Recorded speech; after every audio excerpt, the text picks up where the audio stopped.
We march ahead.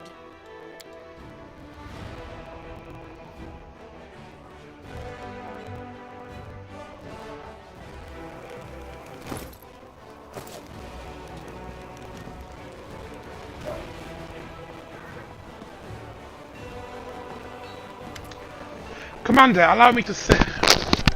Commander, allow me to say something. Elizabeth looked even more serious than usual. Before you... This wasn't a war.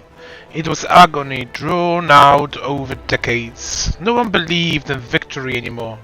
When the demons attacked the city, for some it was a relief. At last the end had come. They set down their weapons and surrendered without a fight.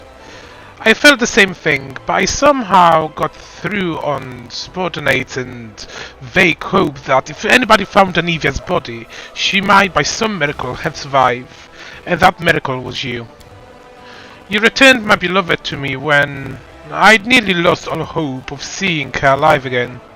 Then you went on suicide mission to the Grey Garrison and won the city back for us. You turned a defeat into a victory. I know it wasn't easy, but you make everything seem so effortless.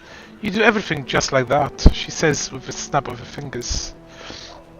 The Queen believes in your powers too, but for me they're just more proof of what I felt that the day when I saw Anivia alive standing next to you. You are the miracle we've been waiting for. You are the one who will finally put an end to this terrible war, and in spite of everything deliver us the victory we so desperately need. With you, I'm sure the Crusader will achieve what the others could not.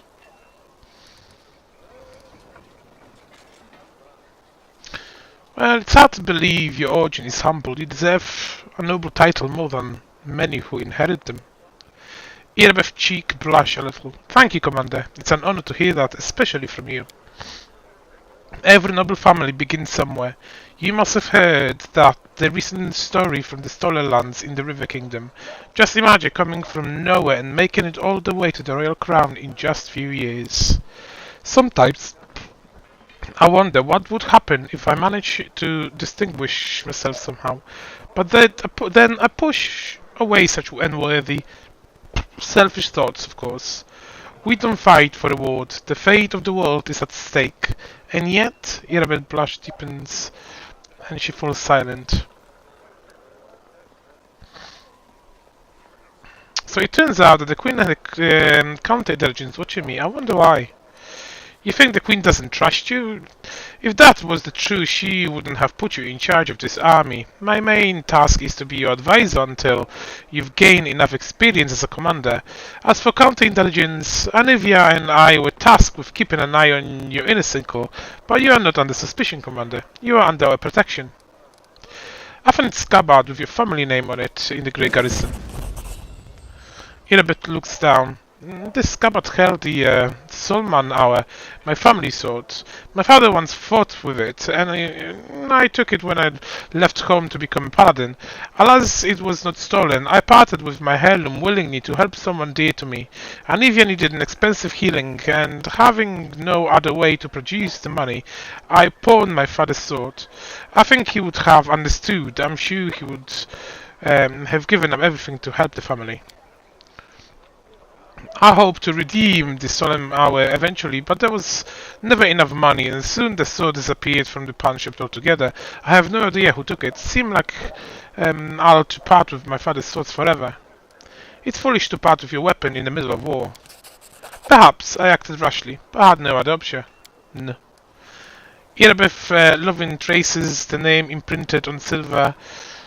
Irabeth lovingly traces the name imprinted in silver on the scabbard's leather.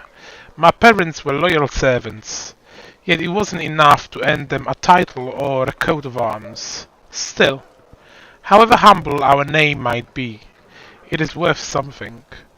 I don't know if I'll ever see the Solman Hour again, but at least I have its scabbard back. Thank you.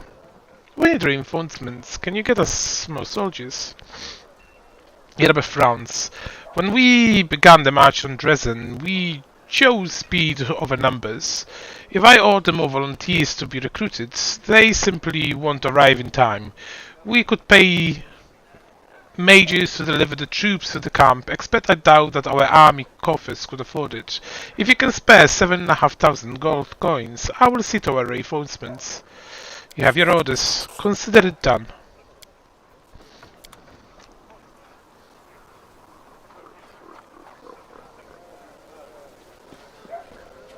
Our path leads on.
I will guide us.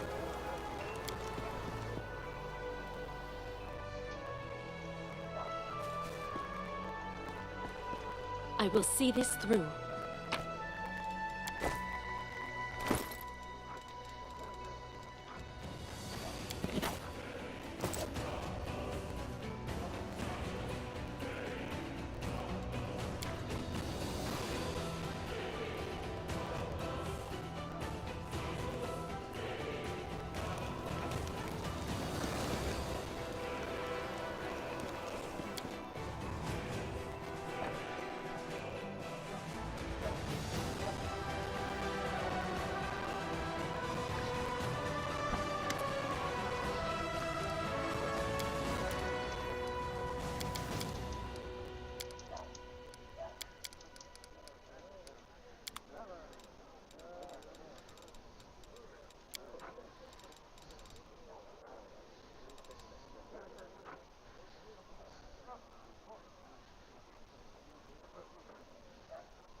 Without a doubt.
Would you please keep this ugly thing away from me?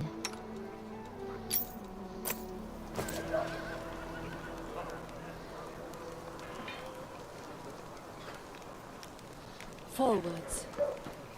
I'm gonna skip through some of the dialogues because we've done it so many times.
We march ahead.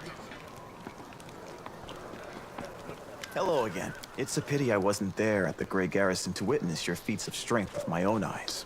The Flash, however, could be seen miles and miles away. Some people were frightened of it, thinking that the demons had blown up the remains of the keep.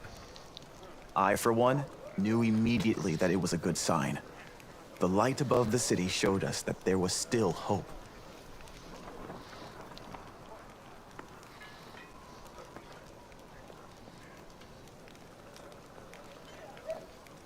Who are you, and how could you possibly be useful to My my name army? is Sozio Vanek. I am a cleric of Shaylin, the Eternal Rose and the Goddess of Beauty. Yes, I know that many people would consider me useless in a war. This is not a usual war, though. Just consider our enemy. The Abyss and his demons are the very embodiment of everything evil and ugly in the world. Perhaps a disciple of kindness and beauty might come in handy. I have no doubt that we will win this war, Commander. We just have to. It is our destiny.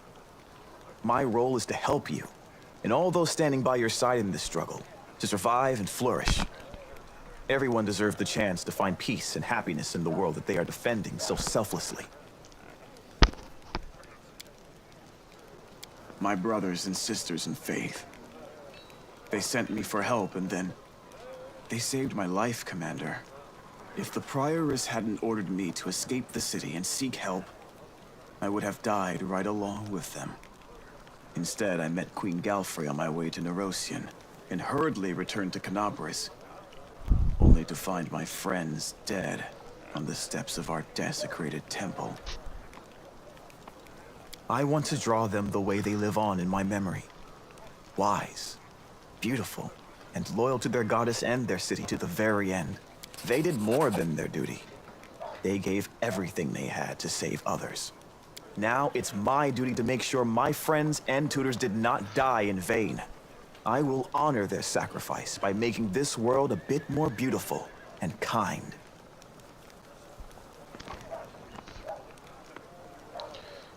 What made an artist enlist in the army? Perhaps I am a true artist, or simply an amateur who defaces canvases in my spare time. My goddess is a patron of art, so painting is part of my prayer, and I put all my heart into my pieces. But I am a cleric above all else, so I must also tend to others.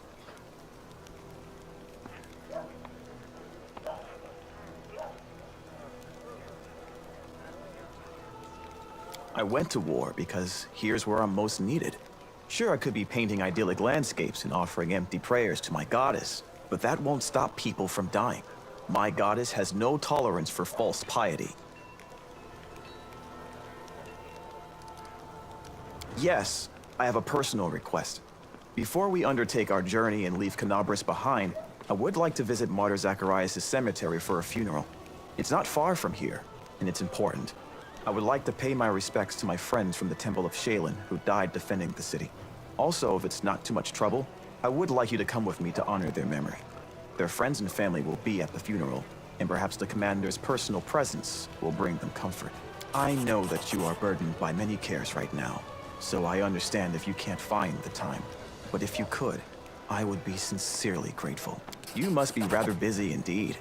Leading a crusade all by yourself is no joke. I still believe that you are up to the task. This war has been raging for 100 years, but you've given us a chance at victory.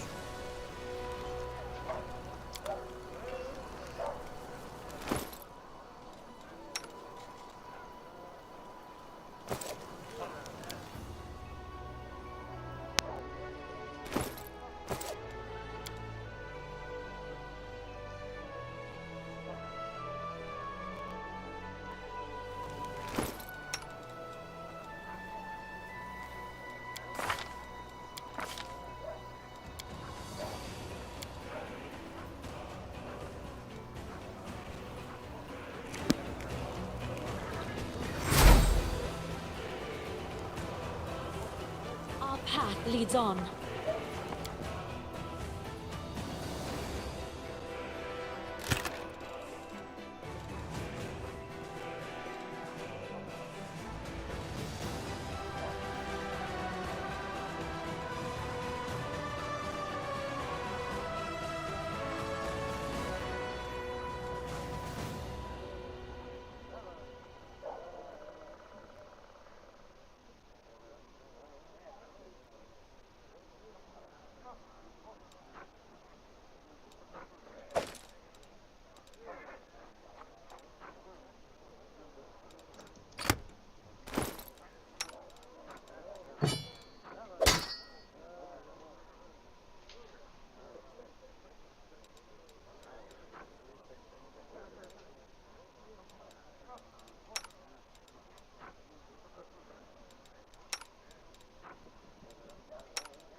I will guide us.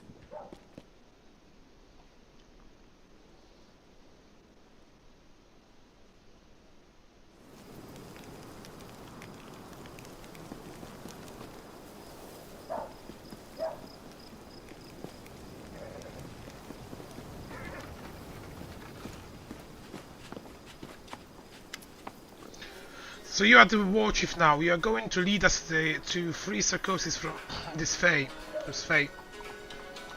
Ulbrich nods his head with respect.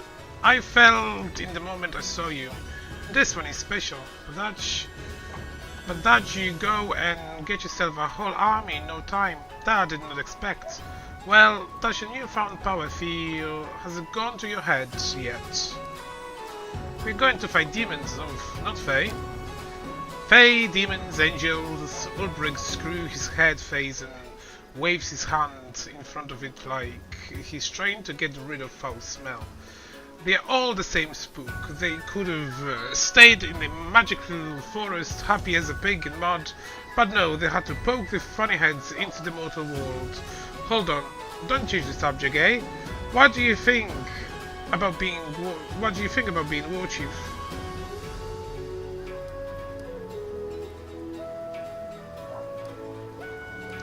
It's a good feeling. So many people are counting on me, I can't let them down.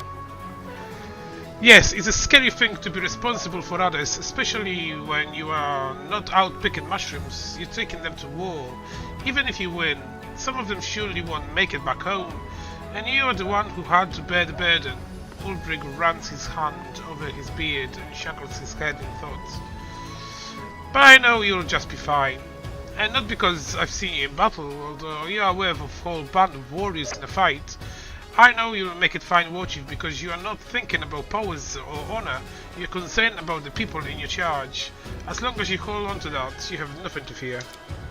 Well, I didn't come here to just flop my gums. Since I'm going to war and you are in charge, I better do the right way. Ulbrich lowers his head and says solemnly, "My blade and my life are yours, war chief. I mean, it's not like I need a blade. My talons and beak will do the trick, but saying it like that is the done thing. My talons and the beak are yours, just don't have the same ring to it. There's something else. I can already see things are bad, but the tales of all Sarkosis burning down and its people dying out. I'm sorry, I don't believe those. It can't be true. We're not the kind of folks to be snuffed out like that. I have kin in a village not far from here, Kurangaton. Let's go there, talk to them. Have them fill us in. They're smart folk. Perhaps they will help us in battle too. Together we'll clean up Sarkosis before you can say, aren't you foul creatures?" Ulbrich bumps his fist into the palm with chuckle and bravado. "Alright, I'll go prepare for the road ahead. Take care, war chief."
Having defeated a band of cultists who had driven the captives from Canabres and made the ruins of Vala's Gift their temporary base, the commander's army celebrated its first triumph. Unfortunately, the demon worshippers have killed all the citizens and gathered their belongings into a huge pile in the middle of the camp.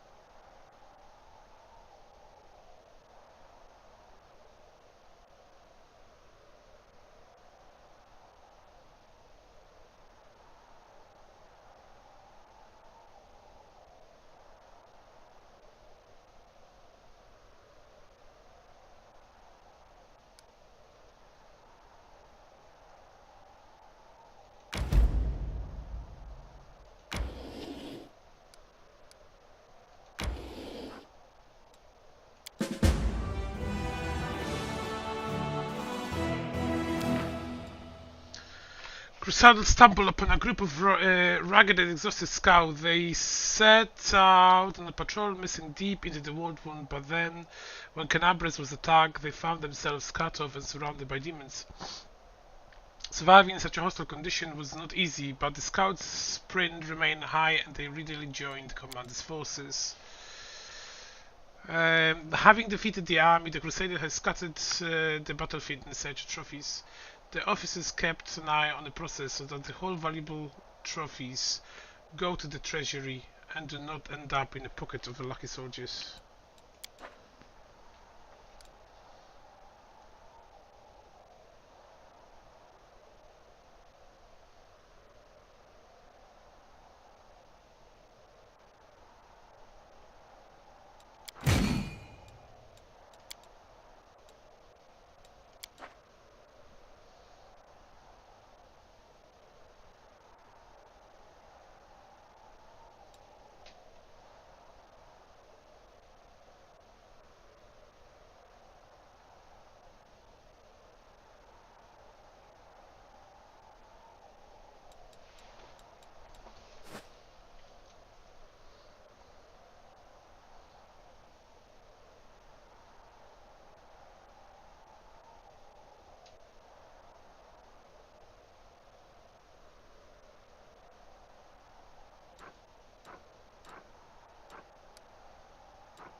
An unassuming cemetery on the outskirts of Canabres named after the martyr, a hero of the First and the Second Crusade. It serves as the final resting place for crusaders who came from half a world away to fight demons, and for townspeople who never picked up the weapon in their lives. Despite the proximity to the wall of the world wound, the wardstone has always prevented demons from setting foot here, thereby protecting this place against desecration.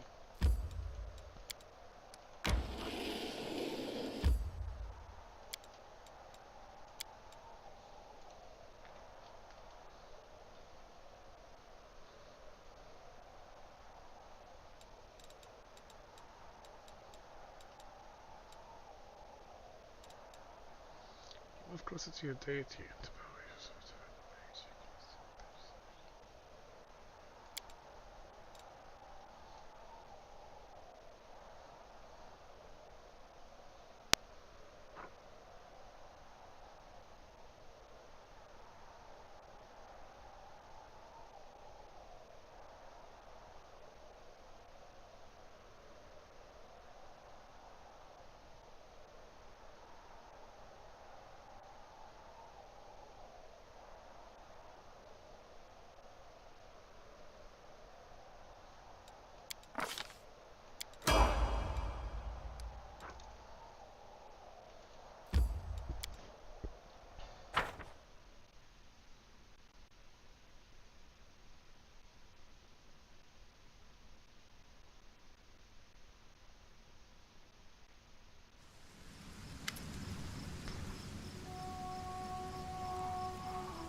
An elderly man limps towards the grave and clumsily throws a handful of soil inside.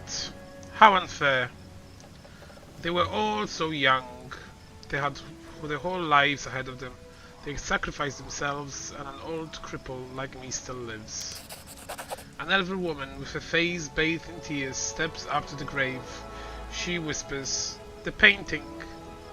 It burned like everything else in the house. There is nothing left for me to remember you by. Nothing." A young man throws a handful of soil into the open grave and stands beside it for a while, lost in thought. Finally he sighs and steps back.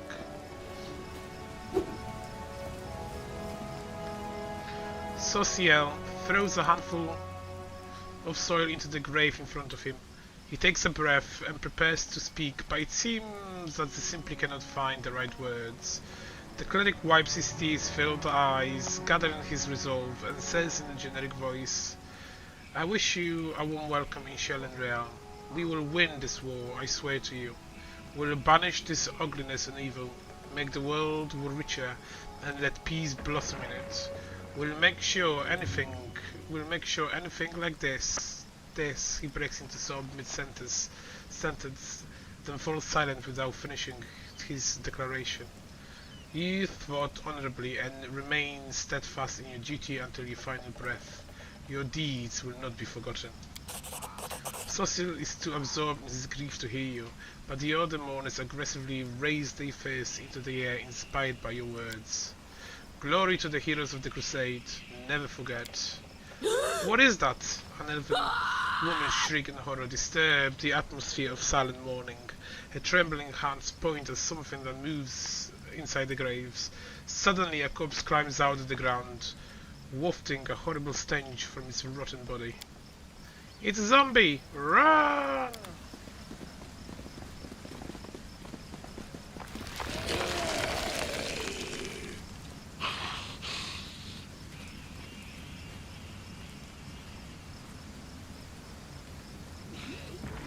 Let's prove their logic.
Oporane sentes.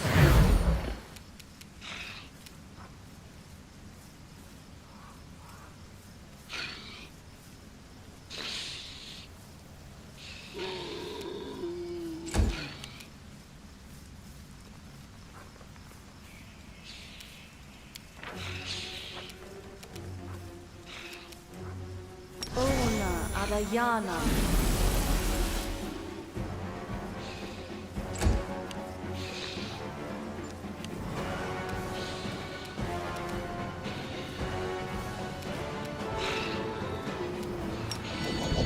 You've crossed the wrong mongrel. Did you see that?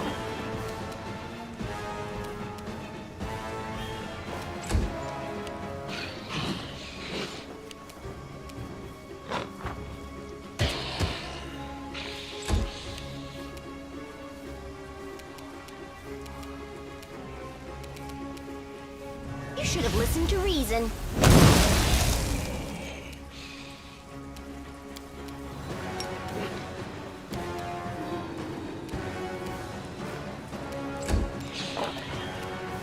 Attack!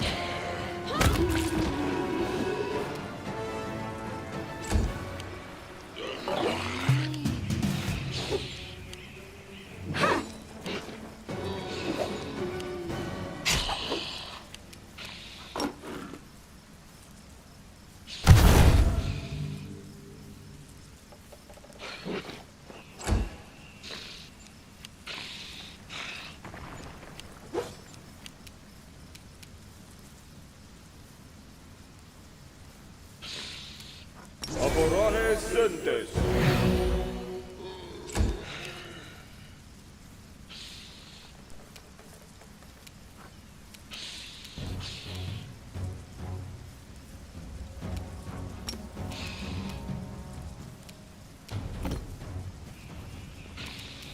I'll cut you wide open.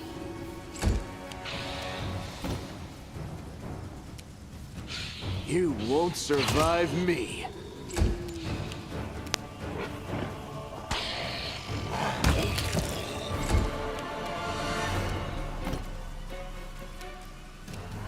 Mind over muscle. We shall overcome!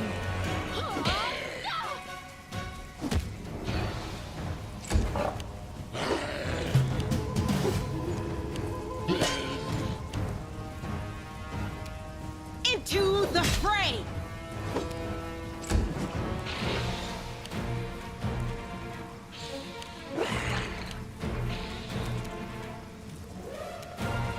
Begone, fiend!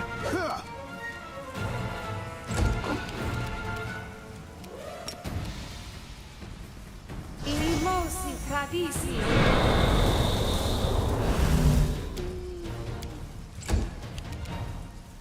Endure this!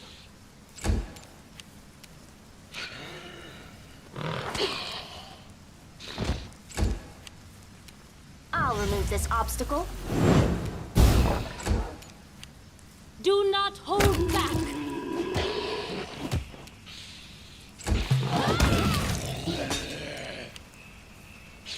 No glory without risk!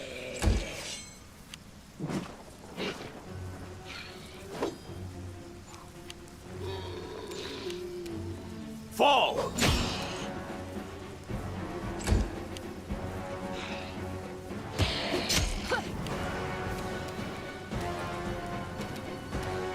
The spirits demand your blood.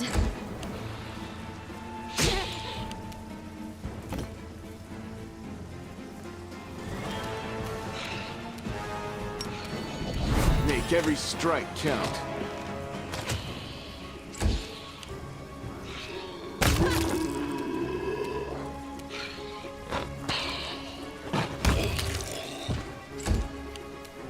You're irrelevant.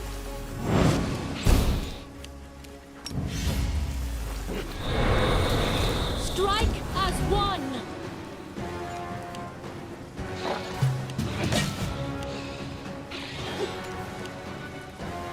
The Inheritor, guide my blade!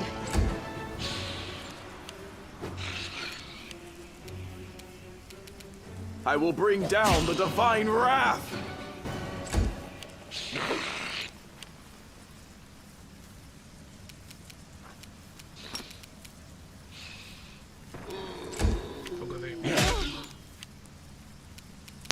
You've crossed the wrong mongrel.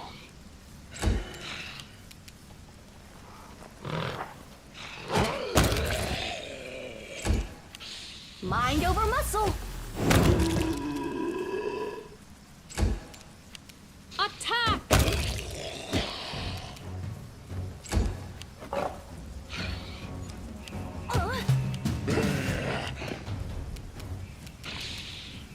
The light take you! Eternal Rose, I call upon you! You are today's sacrifice. You won't survive me. You should have listened to reason. We shall overcome! With a heavy heart, Social looks at the corpses of his friends returned to rest by his own hand. What is this twisted mockery? Who could possibly... Wait, what's this? He bends down and recovers something from the ground. Take a look at this. Social hands over black onyx gem to you. Once precious, the stone is now covered in the cracks, falling apart in your grip. As you examine the engraved Minotaur's head, the unholy symbol of Behemoth, the cleric voice, perplexed at first, fills with rage as he speaks. Cultist.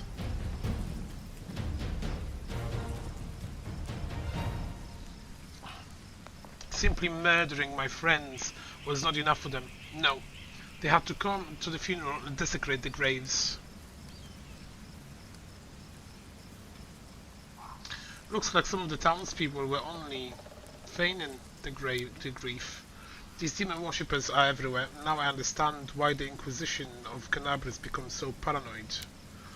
Wait, the townspeople fled the undead without knowing they have a traitor amongst them. Whatever they are in great danger. We must find them.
Pestering, what do you want to try?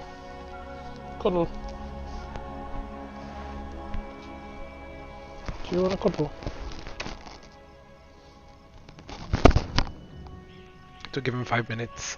Oh, he's not gonna stop pestering Anya.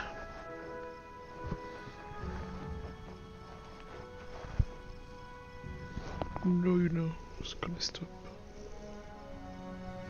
No,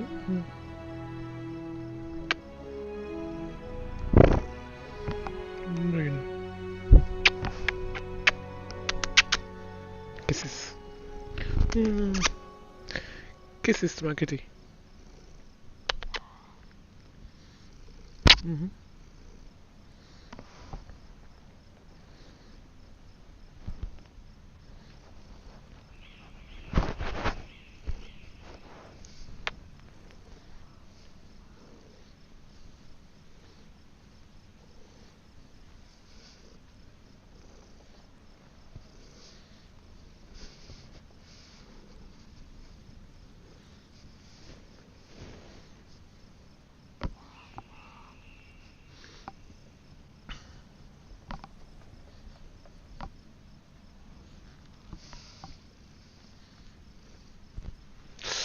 Oh, I know we're having a cuddle, but not with your clothes, are we?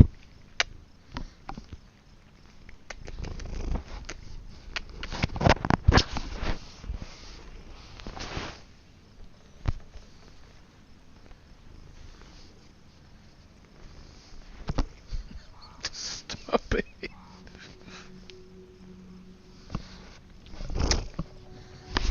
Stop licking my fingers.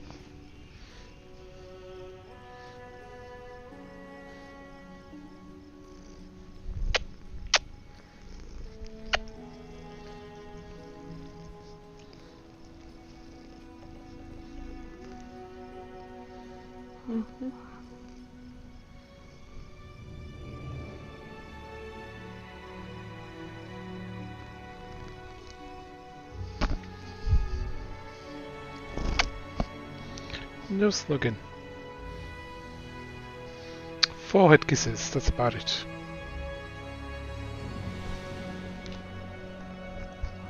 No. Ow. Stop it. It's my face. Your face and my clothes don't go together. Are they? No, they don't. No.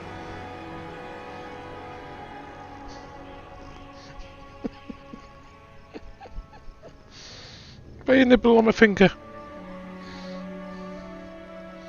Hmm?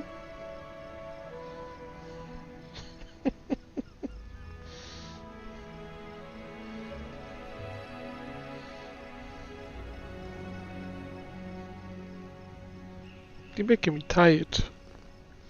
Yes, you are. Is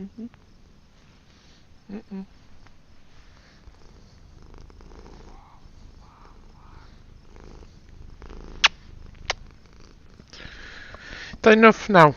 You had a big cuddle.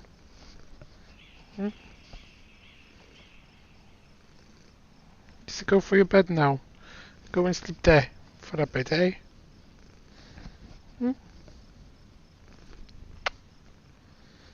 Go on. Go on. Oh.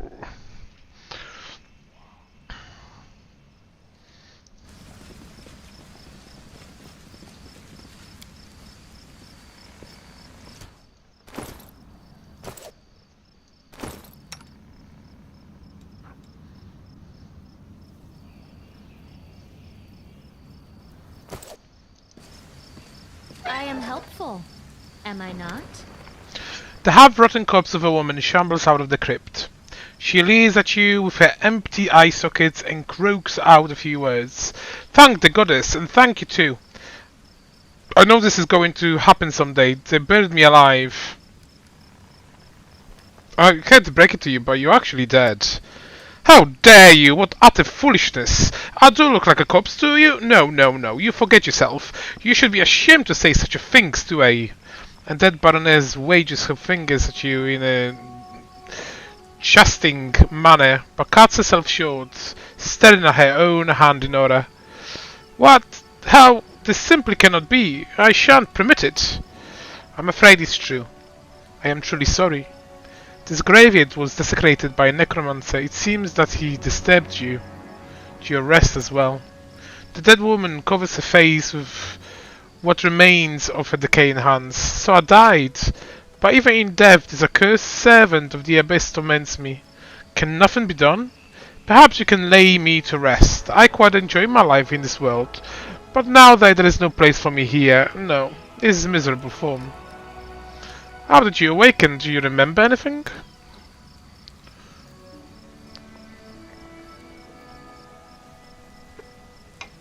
Allow me a moment to think. Seems like it, yes, indeed. I awoke because I heard a voice. They were reciting poetry, or a prayer perhaps. I suppose those were spells then. I must have been your thrice-damned necromancer. It must have been. Would you like to pass along any words of comfort to your friends or family where you're here? That's good for nothing band of hangers-on? Most certainly not, thank you very much. I am reasonably confident that they have already brought my estate to ruin and squandered my fortune. I banqueted to them. They will have to do without my missives. Spare us both that ingenuity and embarrassment. You see, I would still be in the company of those truly cared for, were it not for your disgracious sorcerer and his parlour tricks. Rest in peace. Thank you. Do feel free to take my burial jewelry. Those pieces are dreadfully out of fashion where I'm going anyway.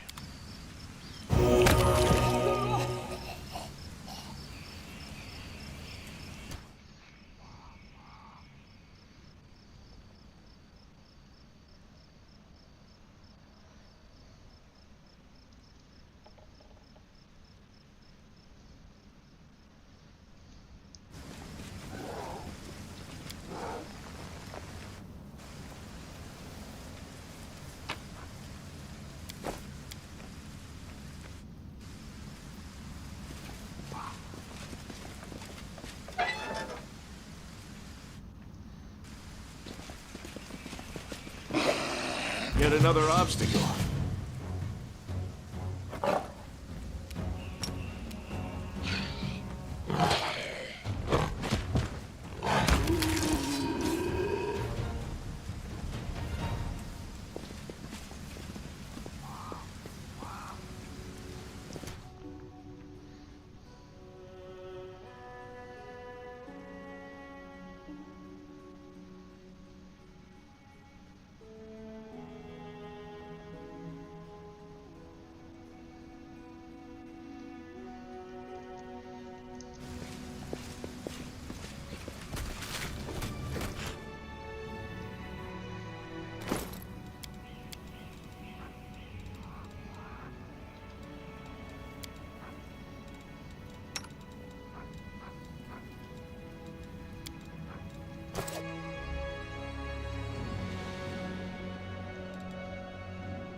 Defeat is not an option.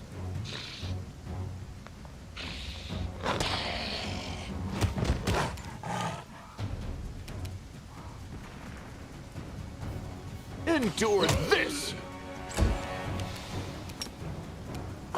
Do not hold back.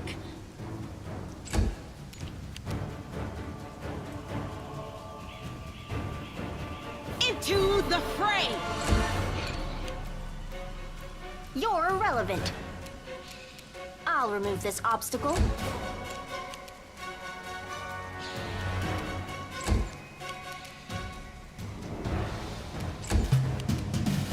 Make every strike count! Strike as one.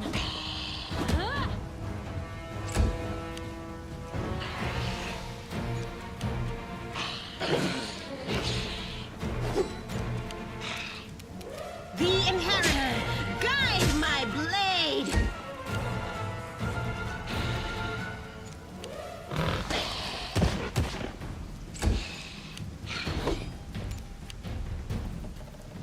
Mind over muscle.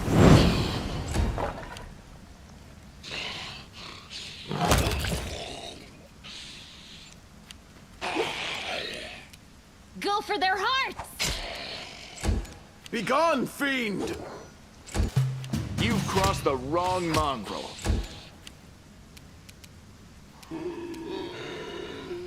Attack!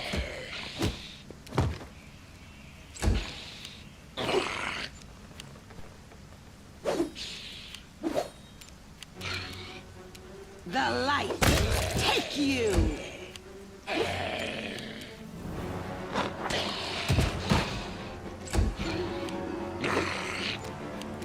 You're irrelevant.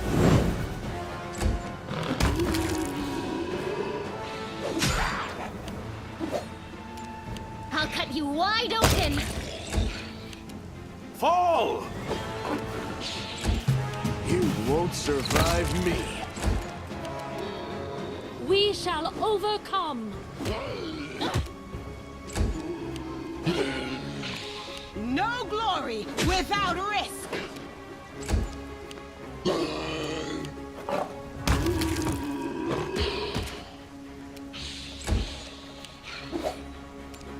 You should have listened to reason. The spirits demand your blood! I will bring down the divine wrath. Endure this! Do not hold back.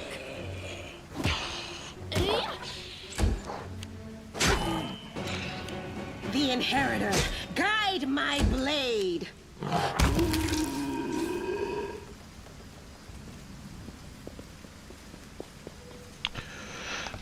Wait, looks like they're waiting for us.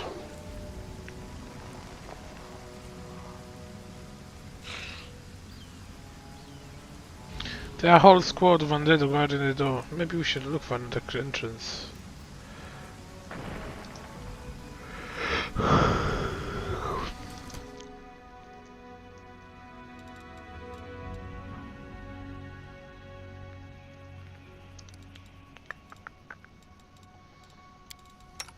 You can trust me. Magritium Turinos. Magritium Turinos.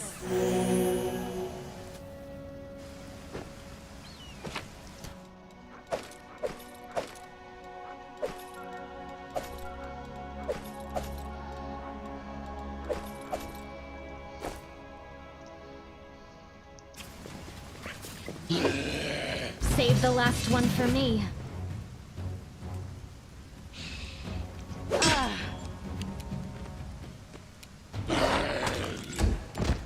You are today's sacrifice! Make every strike count. The light, take you! Strike as one.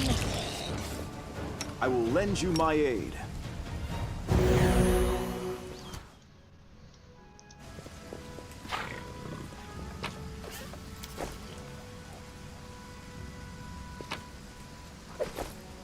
Shellen guides me.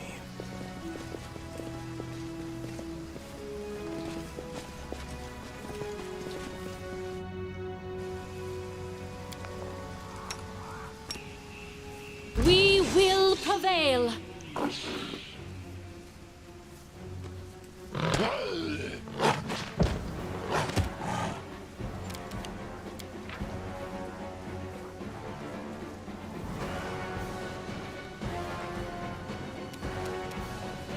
You've crossed the wrong mongrel.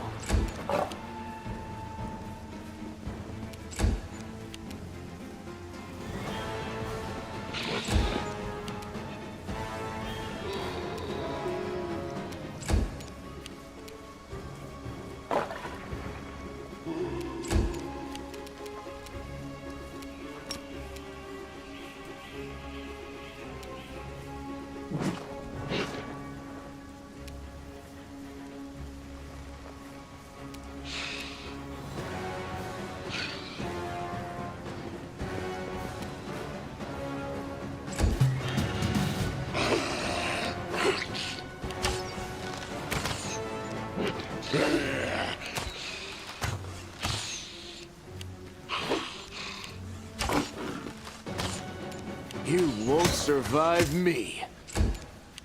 Into the fray!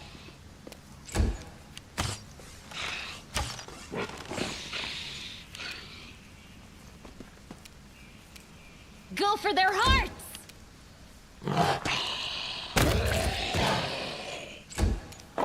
Attack!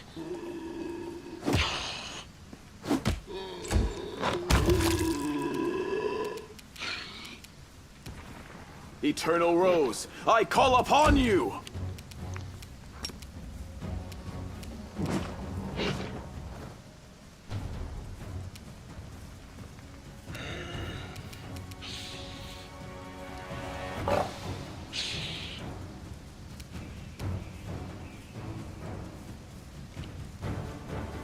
Arti.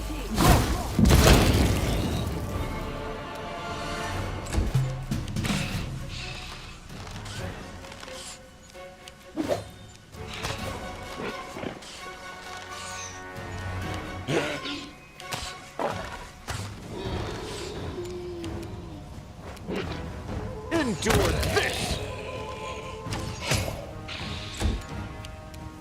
The Inheritor, guide my blade! I'll cut you wide open!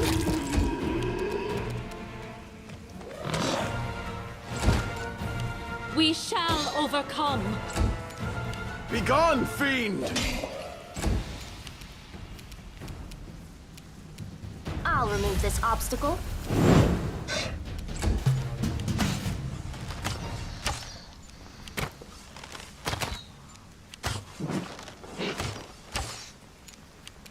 Make every strike count!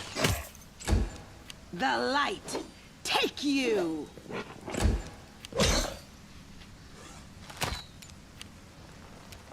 The spirits demand your blood!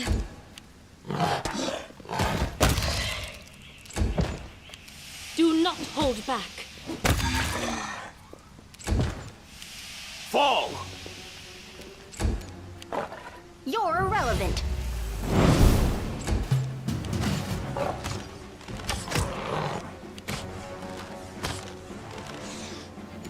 You've crossed the wrong mongrel. No glory without risk!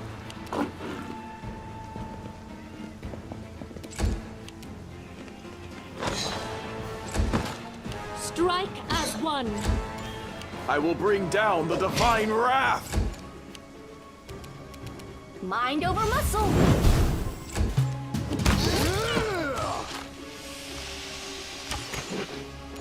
You won't survive me.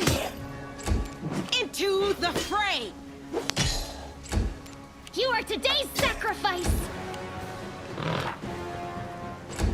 Attack! Eternal Rose, I call upon you! I'll remove this obstacle.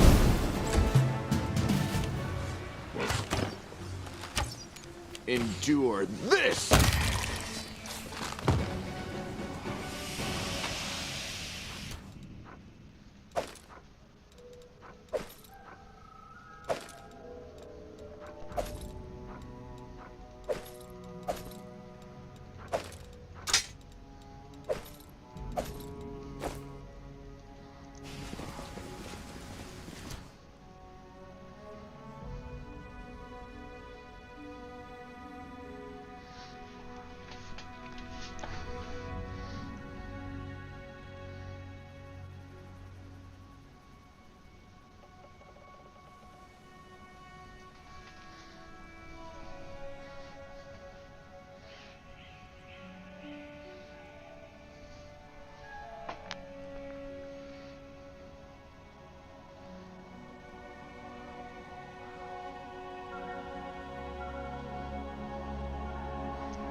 Forget it. The mongrel did it.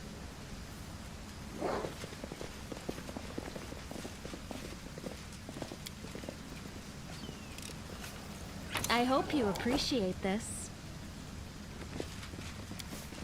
Well, this didn't go well.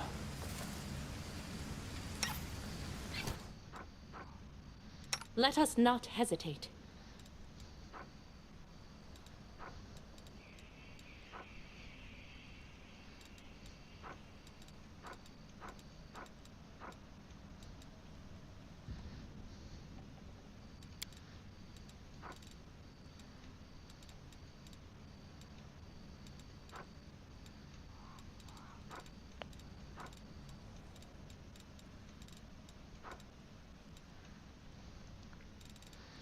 Rely on me.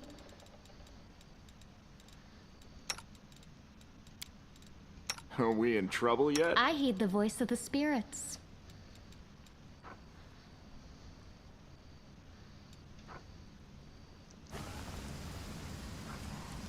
Ona Arayanon.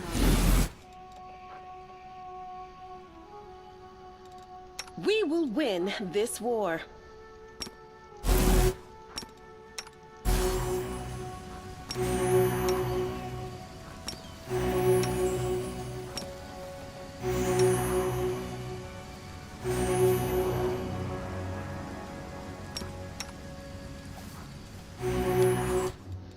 What's on your mind? Always be ready for the wonder. worst.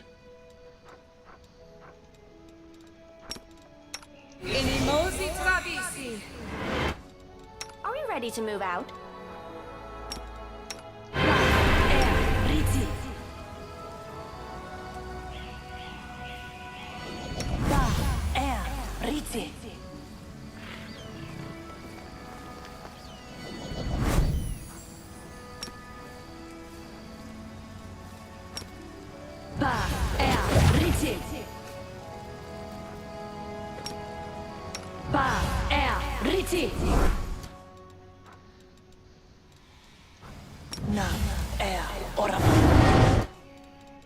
The world has suffered enough.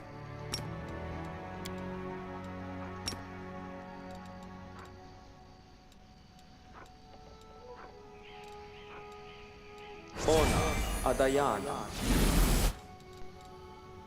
Doubt is the heart's greatest challenge.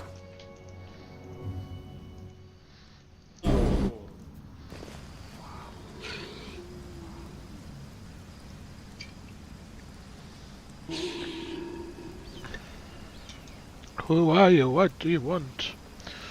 You all to die in the name of Baphomet. Have faith you can do it.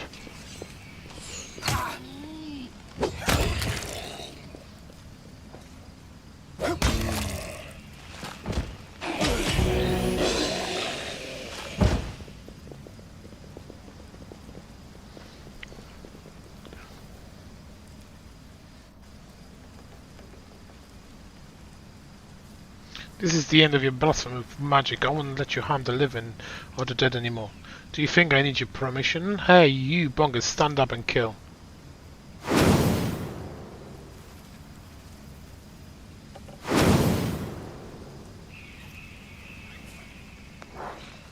We won't fall here. I swear it.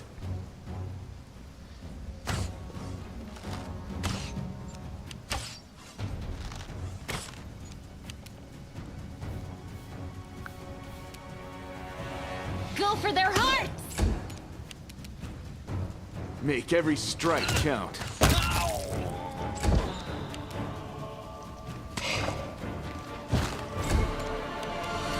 We shall overcome. The Inheritor, guide my blade. Begone, fiend!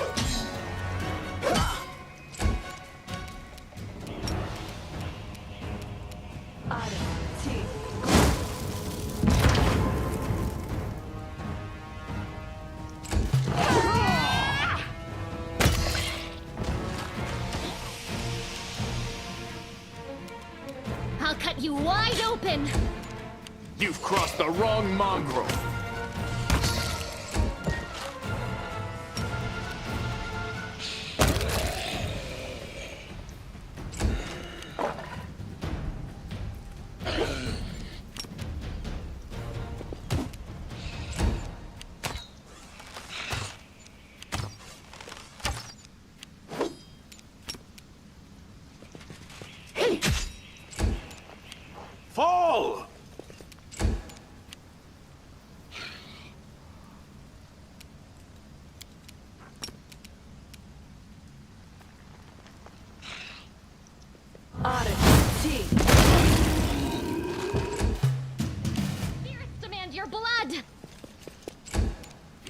won't survive me.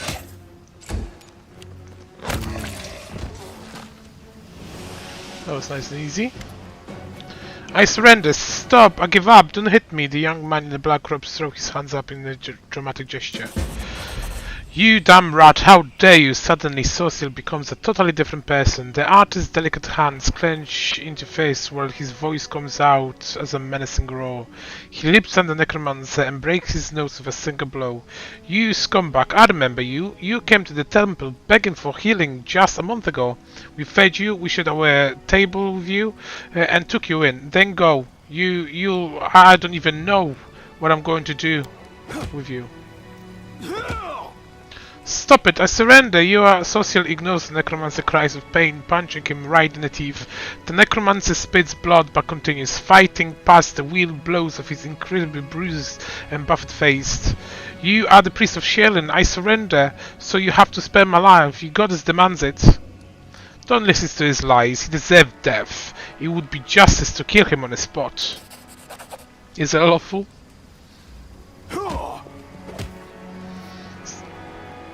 Social looks at his bloodied hands in disgust and pushes the battered cultist away. No, there is no justice in killing him right now. It would be a simple act of revenge. I had absolutely no idea there was so much rage in me. It's a shame, a disgrace, but I must admit I enjoyed beating him. Forgive me for letting you see me like this. I should never have happened. Social wipes necromancer blood off his knuckles and steps away from him. You are the commander and he is your captive. It's up to you to decide his fate. I surrender. Here, take everything I've got. Just don't kill me. The cultist runs out his pockets. What do you think I should do to him? Social stares at the cultist, then through clenches teeth at us. I have no right to decide whether he should live or die. You are in charge here.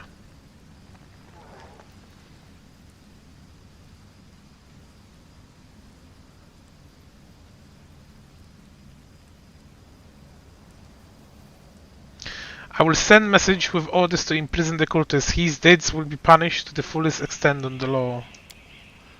Yes, that's the right thing to do. The cleric sighs relief. Thank you.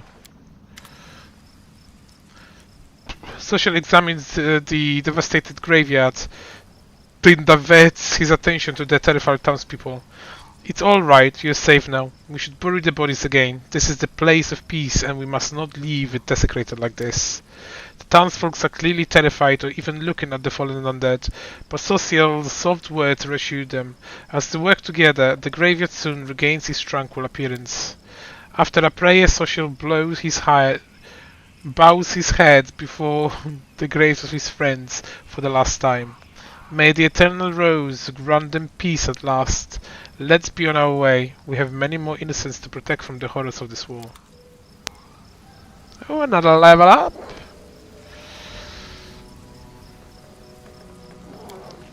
The expected that, level 7. We remain where we are.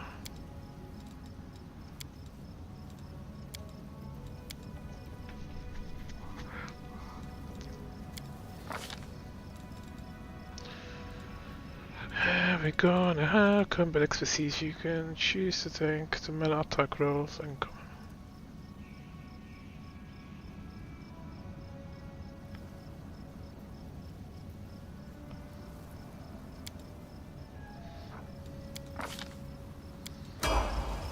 I stand ready. I will not falter.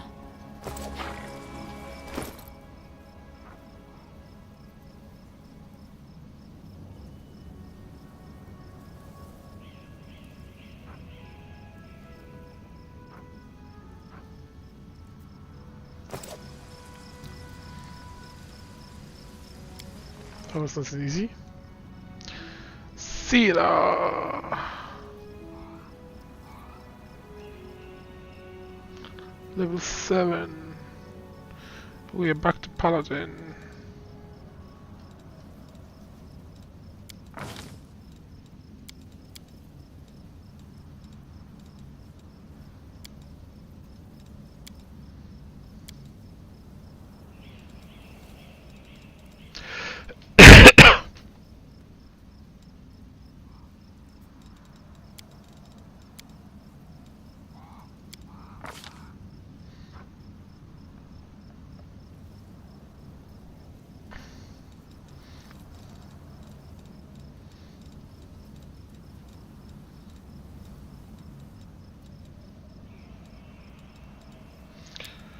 Your skill with your chosen weapon leaves opponents unable to defend themselves if you strike them with the defenses already compromised. Any shaken, frightened, or panicked opponents hit by you this round is flat-footed to your attacks until the end of your next turn. This includes additional attacks you make this round. Very nice.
I'm all ears.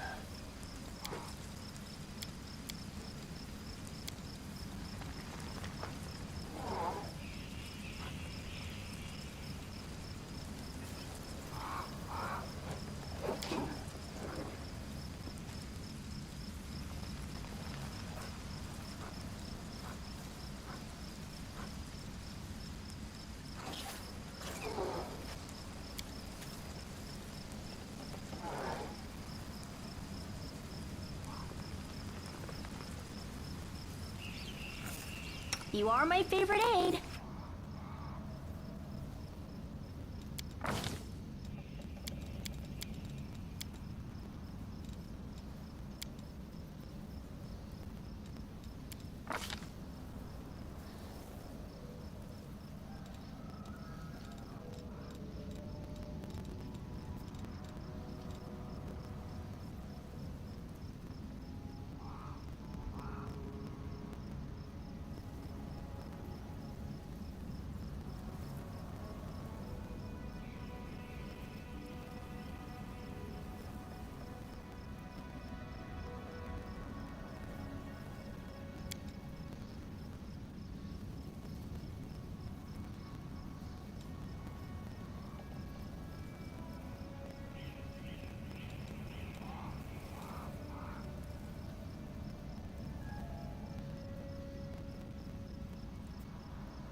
A message here from the commander, a knight in simple armor lowers his voice. I'm the Queen Bodyguard. She sent me to tell you she's arrived at the camp incognito as planned. You can find her where the minor knightly orders are camped. Come if you wish to speak with her. Tell Majesty I come at once, certainly. Without a doubt.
King Catherine nods to you accordingly. Her armor is plain and unadorned. As promised, I entered the ranks incognito along with few bodyguards. I have introduced myself as Kitrain, the old friend of yours. I'm a knight of a minor order, the Green Crows. We shall see how long it takes to leave it to sniff me out, the Queen chuckles. Why did you decide to join the crusade after all? Because I have a curious mind and am quite unable to sit and do nothing for long, the Queen smiles, but then grows serious. You ask a difficult question. I must remain as safe as possible. My death or abduction would sow chaos among the forces. However, I am not only a queen, I am also a paladin of Ayomida.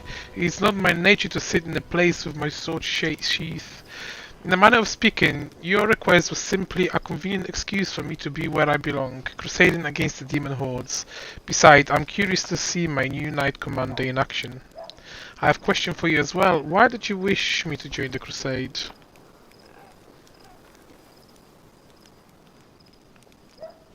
I'm glad to have glorious Crusader Queen on my side. Well, that's a fair enough motive. The camaraderie of combat, fighting shoulder to shoulder, for a warrior such things are priceless.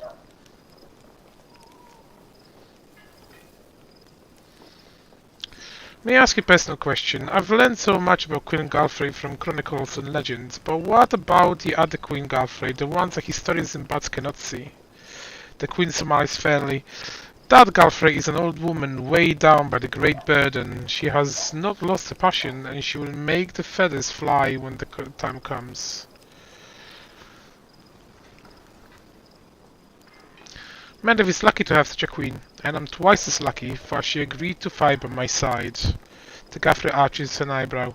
Strange, you say, agreed to fight by my side. But what I hear is, agreed to go on a date with me.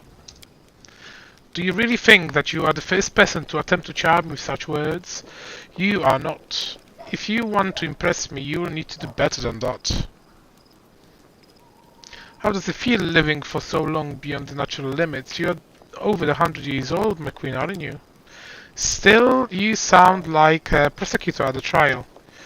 Why allow yourself what others cannot have, against all natural law? This is what I hear in your question.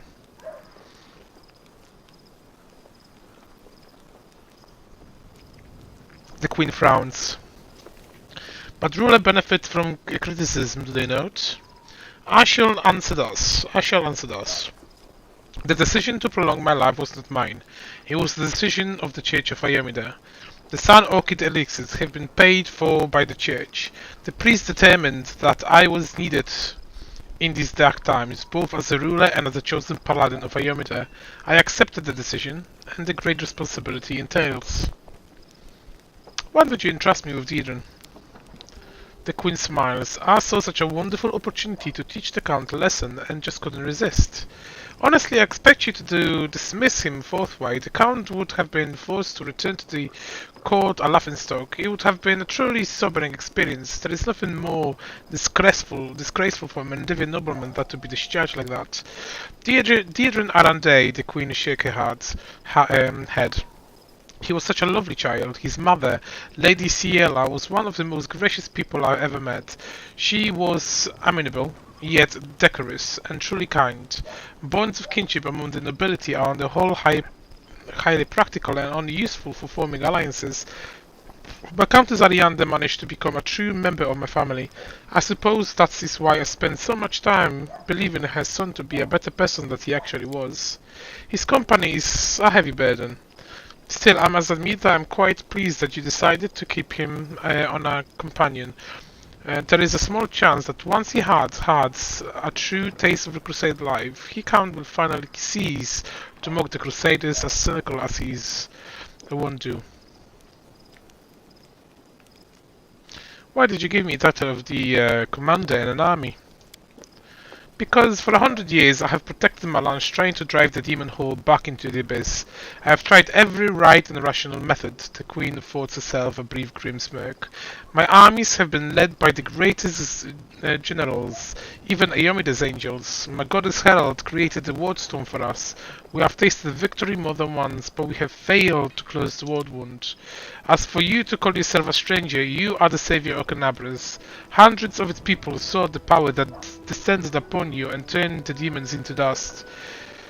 It's the sign they waited for decades, a sign for loyal hearts of the followers of Ayomide. The time has come. Hope has been rekindled in the hearts of the subjects thanks to you. Hope is a precious resource I had to choose, but to give its wings. You call the sign you're waiting for, but I'll take your reserve in judgment. The question seems catch Queen of Balance. A strange spark flashes in her eyes. When Aroden perished and Ayamida took over his legacy, I was among the first to serve the new goddess. I helped restore her church from the ashes left by the chaos of Aroden's death. Since then, I have served as the inheritor loyally and truthfully. I like to believe that I have earned the blessing of my goddess. The Queen's voice is surprisingly ardent. After I learned what happened in Canabras when I met you in Defender's Heart, I had so many questions. Is it true that what happened was Ayamida work? Why did she give the power to someone unknown rather than one to most loyal followers? Could it be that my faith has grown weak and I don't recognize the deeds of my goddess even when they happen right in front of me?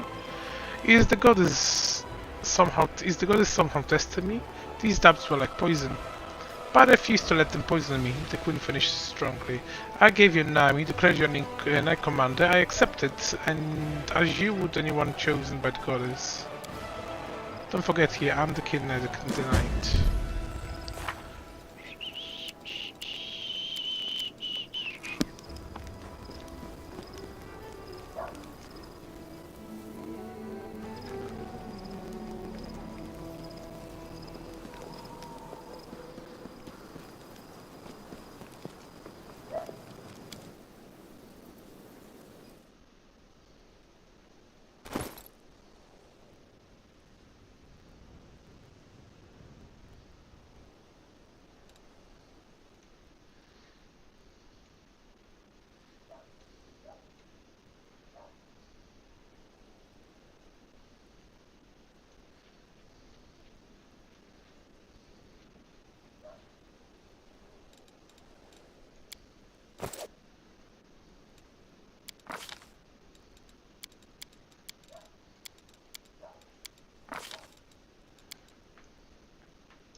Hello?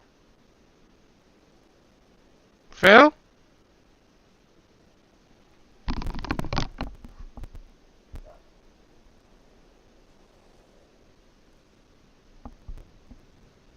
Alexa, let it be light. Okay.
those who perished in Canabres. I still dream about them.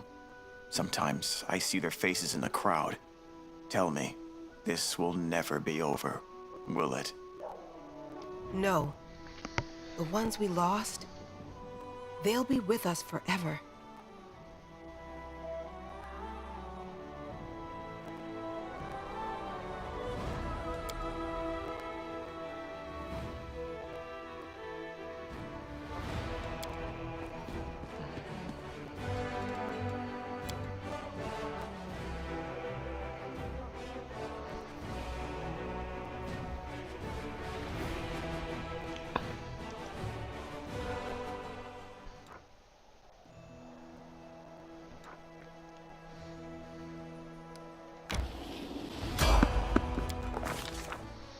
Magical anomalies common in the world of Golarion, so common that the use of the word anomaly itself is questionable. Our regular city dwellers will encounter a chaotic manifestation of supernatural power at least once in a lifetime. One might naturally assume that the strange sky, the ghostly fire from rifts in the ground, the rain of eyeballs, all that the World One is known for, should find some purchase in the mortal mind. But even the most worldly of travelers feel uneasy as it borders. Why? Perhaps instinctively, they understand that this place is not merely a magical wasteland, but a wound, an ulcer through which the world itself bleeds into the abyss. The commander of her army walk up the high bank of the West Sullen River, where they draw near the border of the World Wound. The soldiers' feet halt unbidden. On the other bank rises a series of cliffs, too regular in shape to have been formed by a wind or water. The sky hangs over the sharp edges and sickening bends, the shade of Mercury on the horizon, rising to dirty rust. As it arches above the soldiers' heads, it regains its familiar azure hue. The soldiers whisper and grumble. The commander feels eyes upon her back. Somewhere among them, wearing simple armor and unrecognized by anyone, the ruler of Mendev is standing and watching the new commander closely. The commander gives a signal to wait and climbs to the highest point along the bank. There she decides to address the soldiers and boost their morale. Establishing rapport with her troops is yet another battle that the leader must face. Through the subtle alchemy of words, one can win trust and raise morale, or lose faith and authority. Addressing the army on the border of the World Wound, the commander seeks to establish herself as a military leader on this new battleground, and her efforts prove fruitful. The soldiers listen dutifully, smiles appearing on their faces. Someone in the ranks jokes as the demons are growing tired of waiting for them. The army keeps moving. Lines of soldiers step warily beneath the shroud of low black clouds. It looks the World Wound has reached out a finger into the lands of Mendev. The gestures seem eerie, harmless, but the clouds comes to life, shooting out howling tornadoes, one after another. The tornadoes has come from all sides, from ahead, behind, right above the soldiers' heads. The power of the elements on one side of the scales, the soldiers' faith and inspiration on the other. It plains to see which is greater. The determined army runs the gauntlet of tornadoes. The struggle lasts over half an hour, but the army only loses a few bags of supplies and a dozen of whipped off into the sky. After stopping to catch their breath, the soldiers continued on. The first encounter of the World Wound has entered in their favor.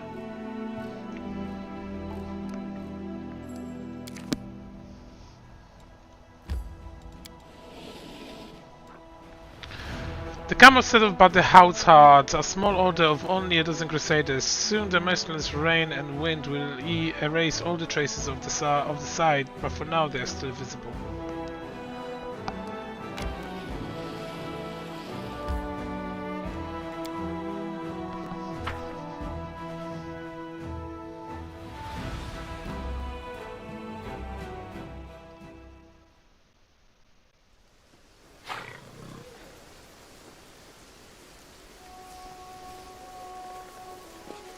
That is quite a discovery.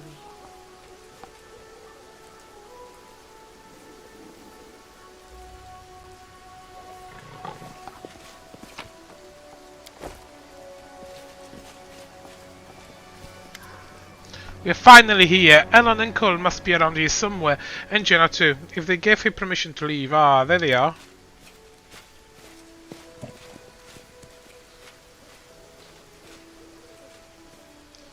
Greetings, Sierra, and greetings to you, Knight Commander. See, Aeon puts his hand behind his back and bows slightly.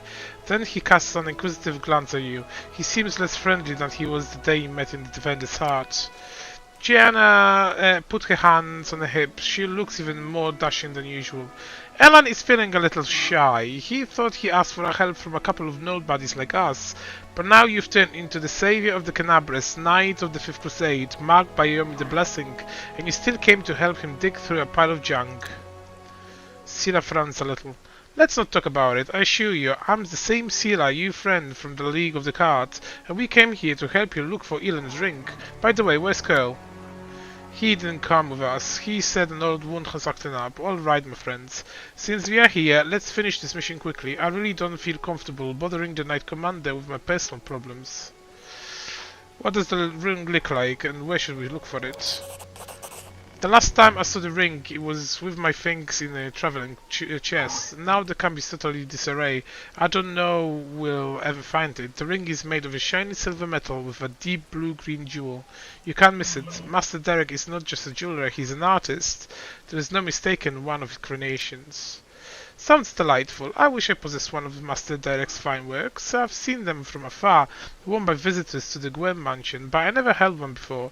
It was never allowed to approach important guests. I'm not one for florid compliments, my lady, but I suspect the master would happily give you one of his works as a gift. He does that from time to time when he meets someone whose beauty impresses him. Thank you, sir. Camellia lowers her lashes doomedly. A trinket was several months' pay, eh? The rulers of the surface are surface are insane. You should give your girls fried rice like we do. We'd save yourself a lot of trouble. Is there something wrong, Elan? Am I making you nervous? The young knight is obviously embarrassed. I apologize. Jenna is right. Much has changed since we met in Canabres. Some things for the better, some not at all. He stopped short, apparently unwilling to elaborate. Alright, so off we go. Jenna and I will look around the northern side. We'll see you when we find something, or when we give up trying.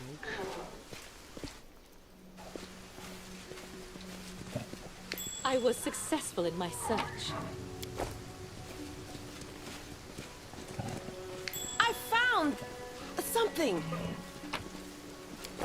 Forwards.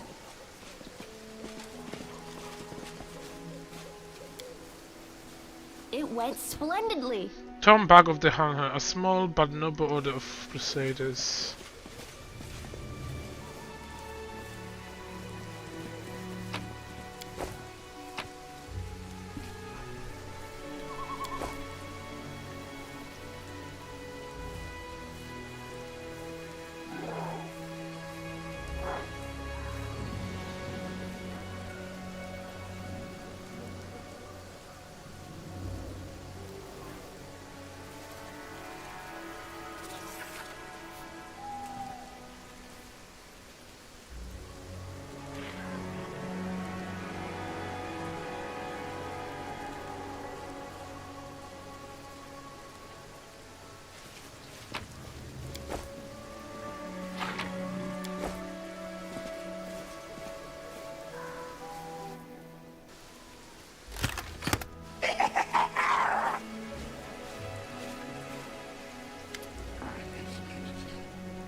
A small quasi-demon emerges from the chest. It looks at you angrily, screwing up its ugly little face.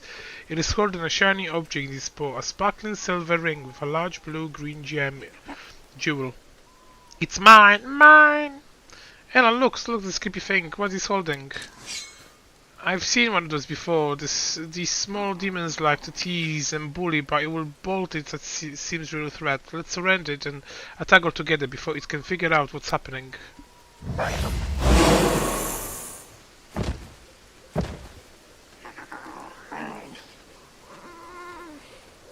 Mind, because it throws bows in the air and splashes you with a beam of color.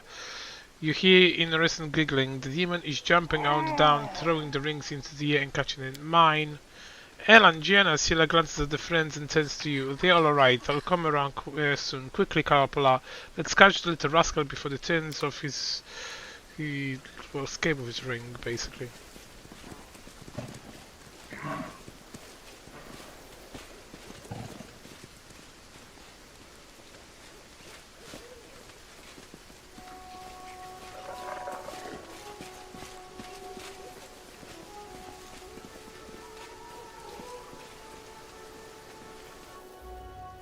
We march ahead.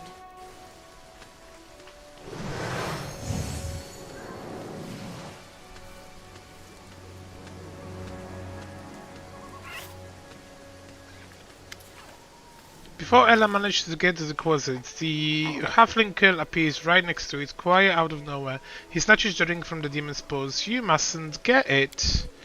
Curl, why are you...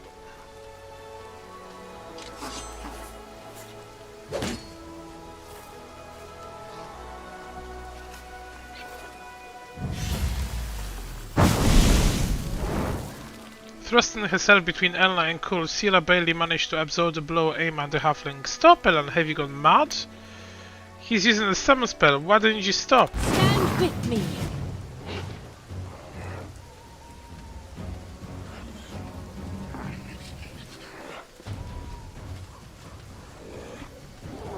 Great, we are ready on you. We are on you over there.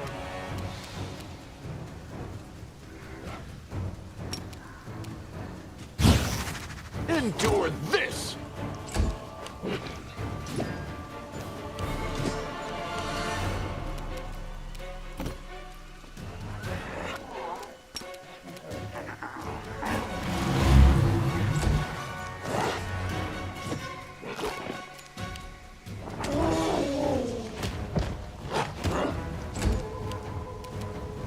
The light take you! Do not hold back.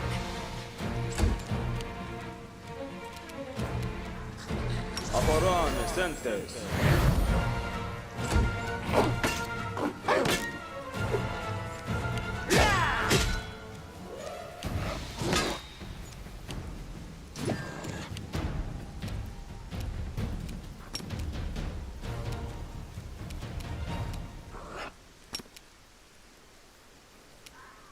Nam, Orla. Make every strike count.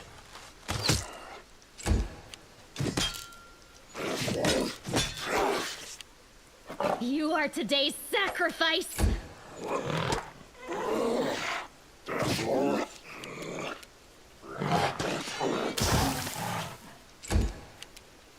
No glory without risk!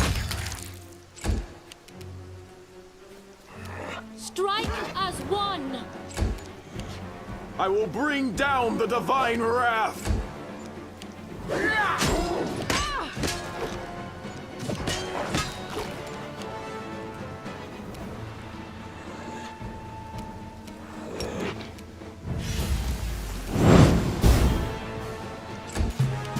You've crossed the wrong mongrel. Go for their hearts!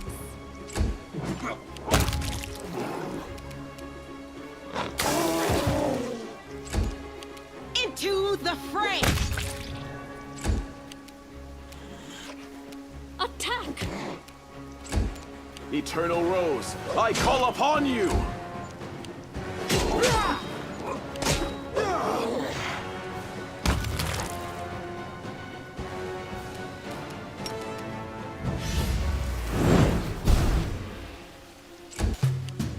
You won't survive me.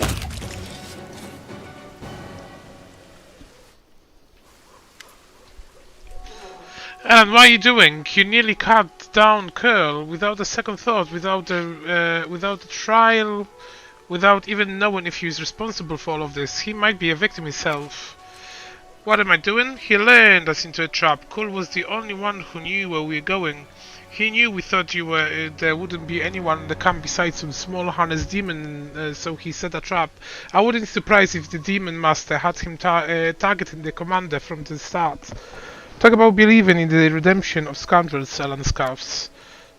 We barely know anything about what happened. Cooley's good lad. He's not a spy or murderer. Maybe they threatened him, tricked him, or even bewitched him with a demonic magic. And now we'll never know because you let him escape. Better to let the thief escape than cut down an innocent. So you're willing to let a traitor bring demons down on our heads just to keep your conscience clean? Get serious, Scylla. I'm serious about this. I can't allow you to murder someone who I consider to be a good person or someone who could at least redeem themselves. I'm sorry to hear this, sister. Don't you understand you are not just a common knight anymore? Scylla, I didn't want to say this, but I think of you as my friend, so I'm going to warn you. After what happened at the Grey Garrison, you are in serious danger, and maybe not just you. You might like to ignore military hierarchy and the rules of Ninth New Orders, but there is wisdom in them that has stood the test of time. A soldier raises from a private to an officer, a knight begins as a squire. Even Yomide paladins gain their abilities gradually, but not with you and the commander. You were granted incredible powers, far surpassing seasoned paladins with experience and skill far beyond your years. You received this gift at just the right moment and saved a lot of lives across Mendef. That's a great deed that will be remembered for ages to come. But what happens next was wrong. They began to worship you. The Queen gave you such vast power, all while you sidestep everything: training, experience, hardship. This is not the first time Her Majesty has behaved rashly. And now, and how much good has this brought Mendef? I'm frightened by what I see, especially by the way that you, Scylla, turn people so easily to leap into adventures without looking. One day you'll lower your sword when you should have driven the blade home, just like thousands of bright-eyed youngsters will after you. Elon pauses as it's reluctant to continue, then looks you in the eye. I wanted to tell you the same thing, Commander. You're right to an extent, Elon, but I didn't choose my lot, and I'm not trying to fulfill my duty, and I'm trying to fulfill my duty as best as I can. The knight lowers his head. I apologize for my harsh words. I said it to Scylla, and I'll say it again. This wasn't a reproach, but a warning. The powers you've been given, it might be your undoing, and the undoing of all the Crusaders along with you. Don't be afraid of what's new and unknown.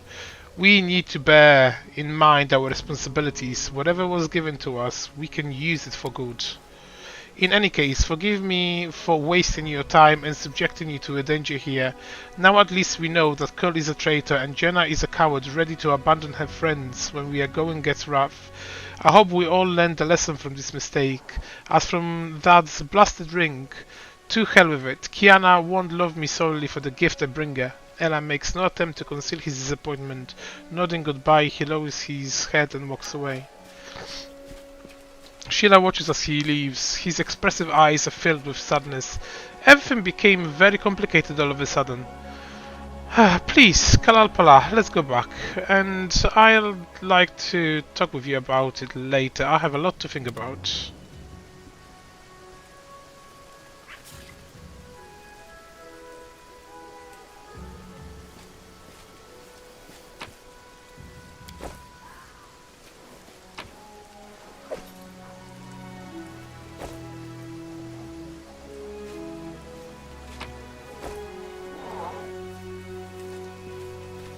Our path leads on.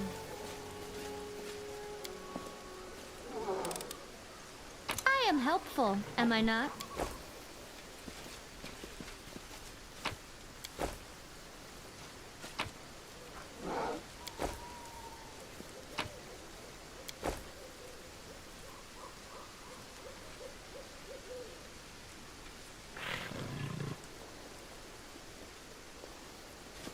Open your heart to me. Una Adayanan!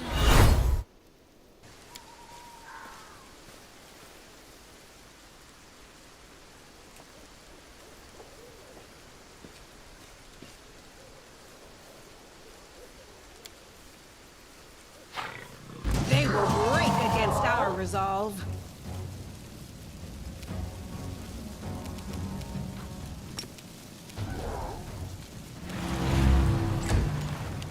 We shall overcome. Go! The light, take you!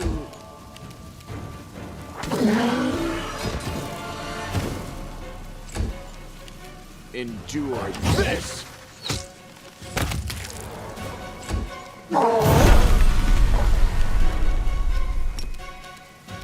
Na, Aeon. Nice. Begone, fiend!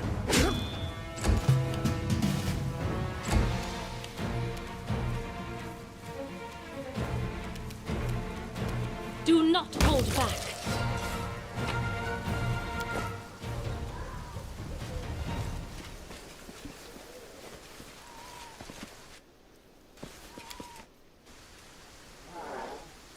Can't hide from me.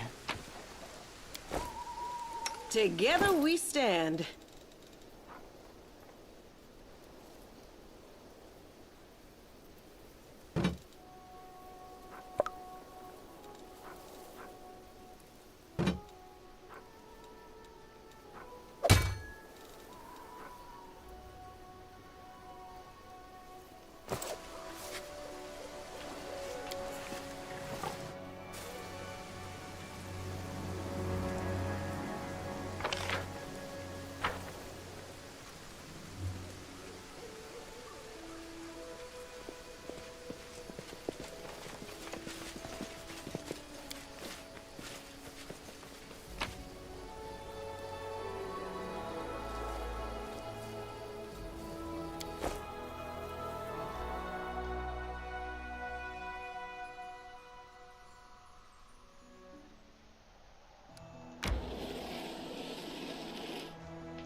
A Crusader unit advancing north encountered a cultist band and eliminated it. The Servants of the Abyss had been transporting prisoners of war to Dresden, the remains of the garrison from Vilda Fourth, which has been captured by the demons. Exhausted and wounded, the warriors adamantly refused to depart from the relative safety of Canabris and instead asked to join the commander's forces. A squad of Crusaders was caught in a sudden storm from the west. It lasted only a few minutes, but the unnatural lightning, made up of electricity, flame, acid and ice, left several soldiers dead. The ease with which the forces of nature brutally claimed the lives of their comrades has demoralized the Crusaders. The outpost of Villareth Fort, which straddles the West Selen crossing and its of strategic importance, has been taken. The cultists are destroyed and the commander army is able to operate on both sides of the river.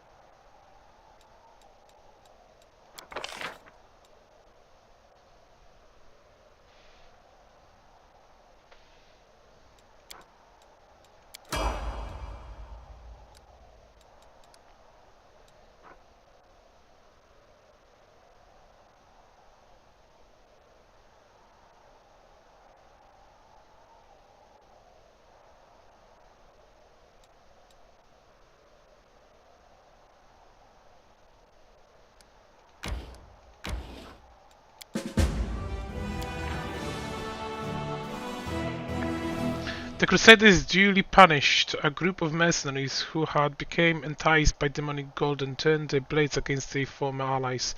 Those who reject the blessing of the benevolent god and succubus to the temptation of sin deserve death, and death they got. Justice has been served, and the clerics feel that the gods are satisfied with the outcome.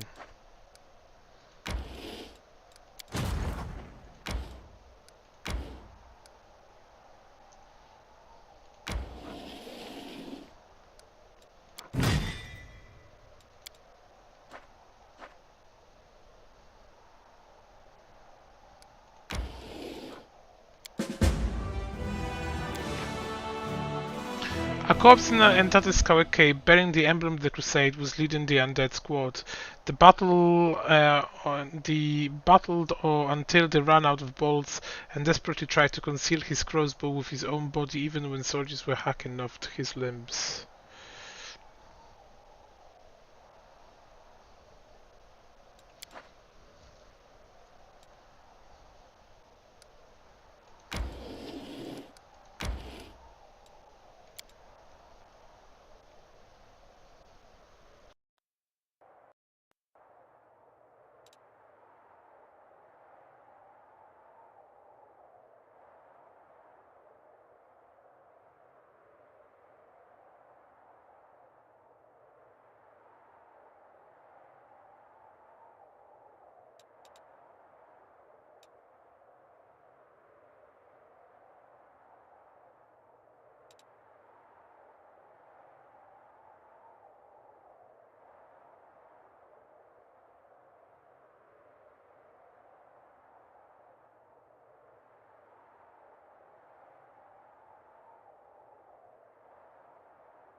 I will guide us.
Do not fear! Do not waver!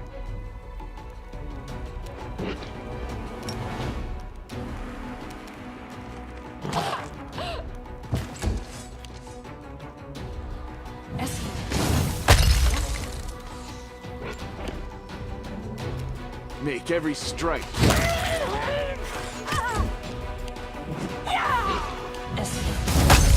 Yes.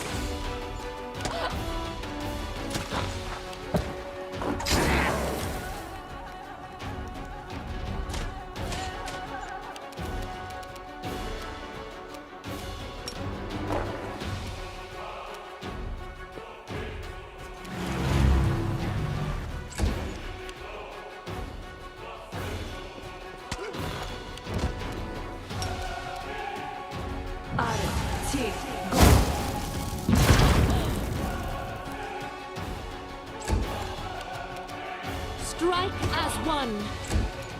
No glory without risk!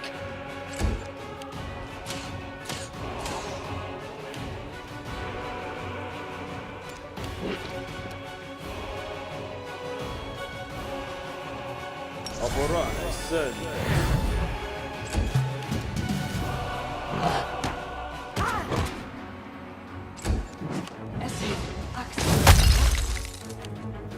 You've crossed the wrong mongrel.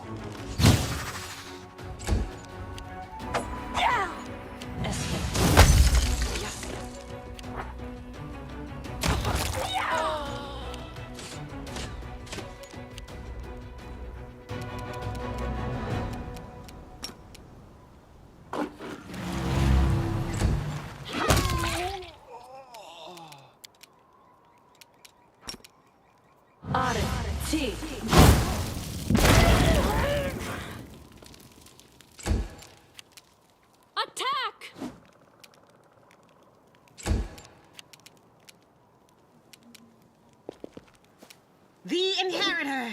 Guide my blade.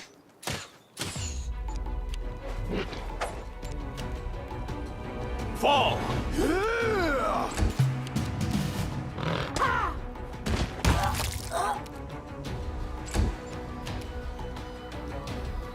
You won't survive me. Yes. Yes.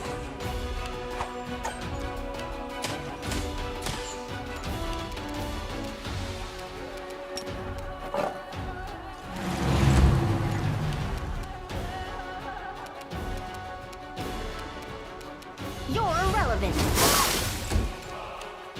We shall overcome. The light take you.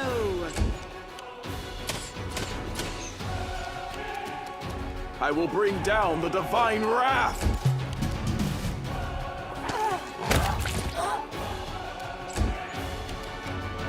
Endure this. Yes.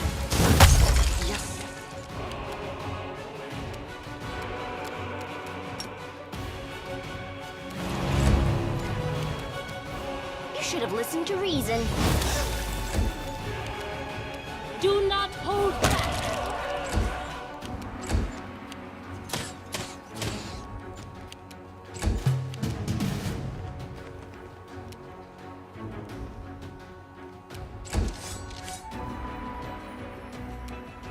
Make every strike count.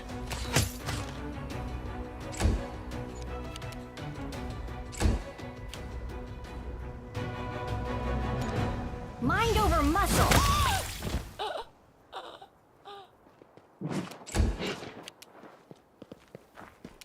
Strike as one.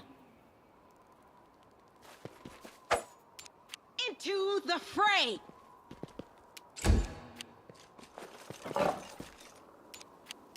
Eternal Rose, I call upon you.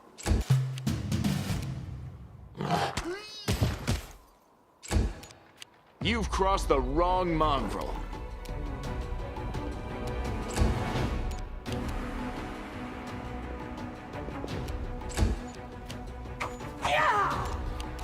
I'll remove this obstacle. Attack!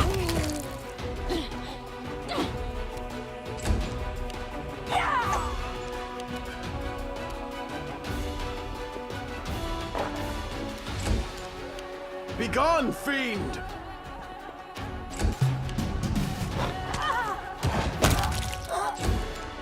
You won't survive me. I'll cut you wide open. You're irrelevant.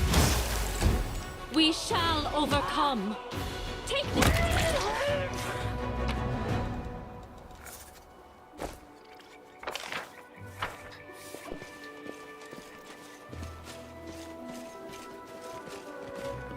Something over there. Without a doubt.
I will help where I can.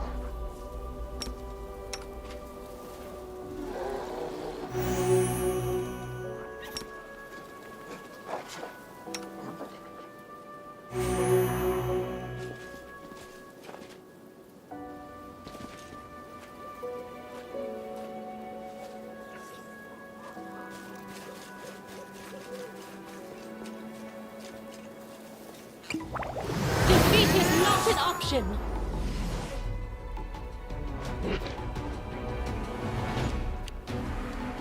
Mr.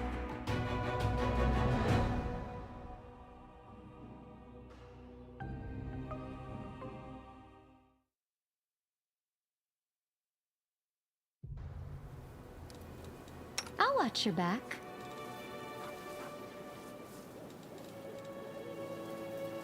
Anything new?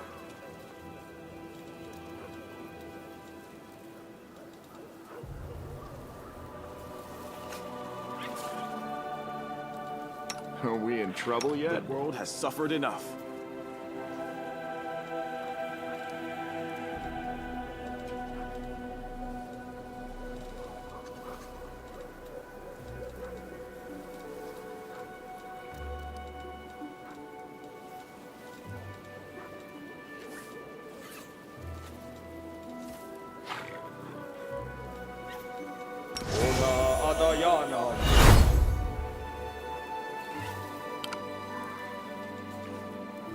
Meditate on your mistakes. Might make you Open feel your better. heart to me. Doubt is the heart's greatest I'm always challenge. open to ideas.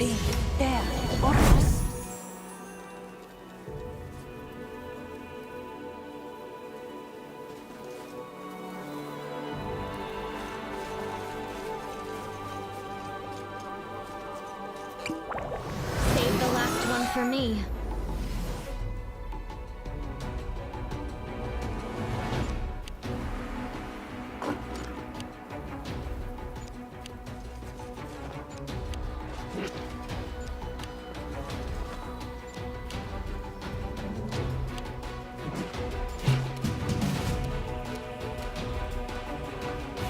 You've crossed the wrong mongrel.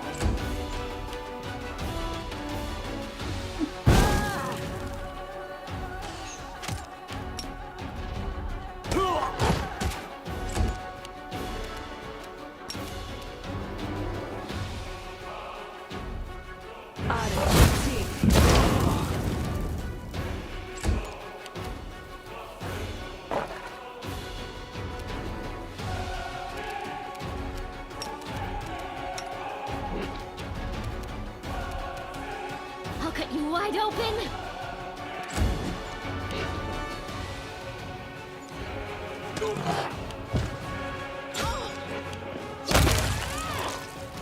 Attack!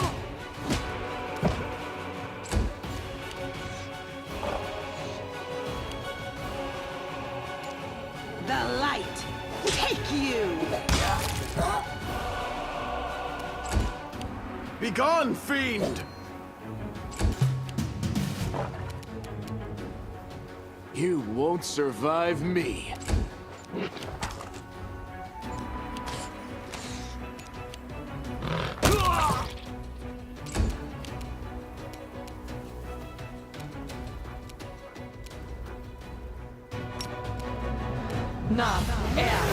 Three of ourselves?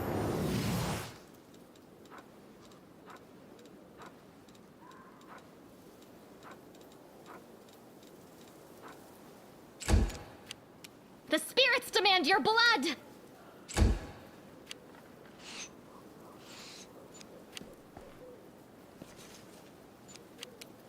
We shall overcome!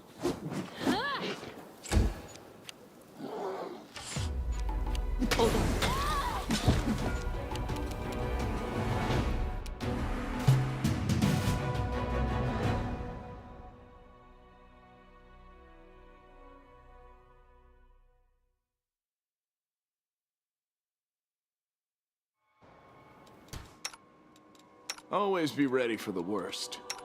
A goat, a lizard, and a human enter a tavern. What'll it be, lamb? The bartender asks.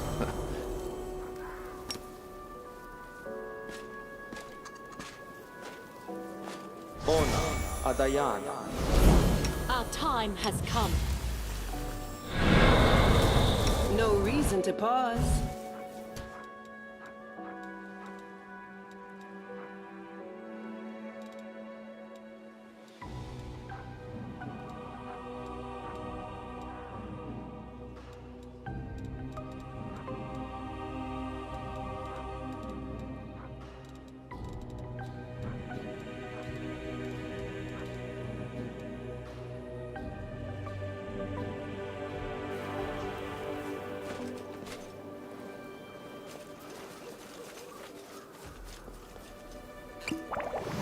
another obstacle.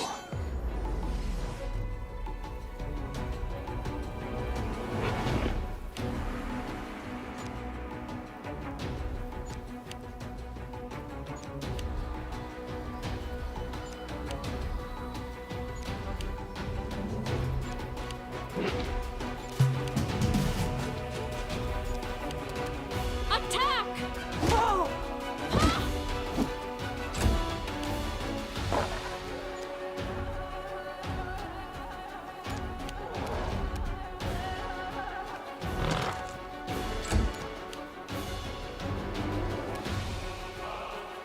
You've crossed the wrong mongrel.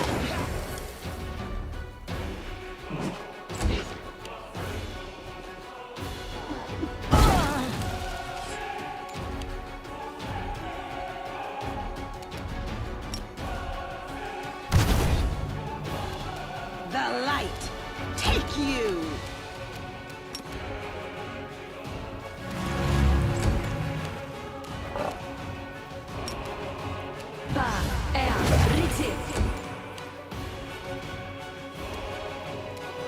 Laborane sentes.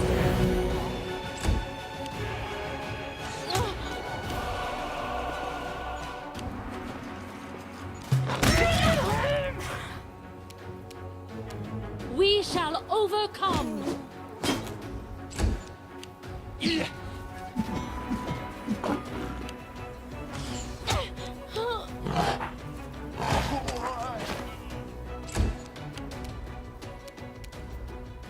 You won't survive me.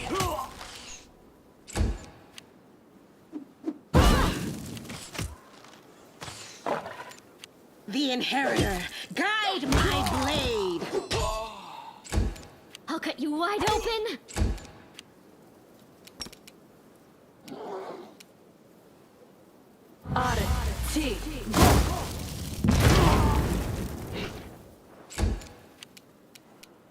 Begone, fiend!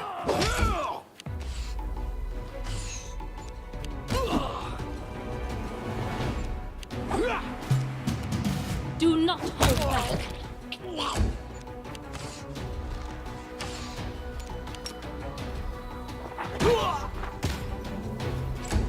Endure this!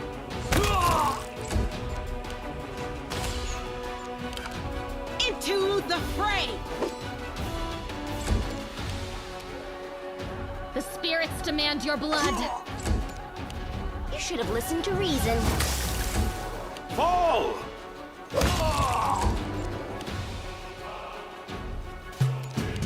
Strike as one!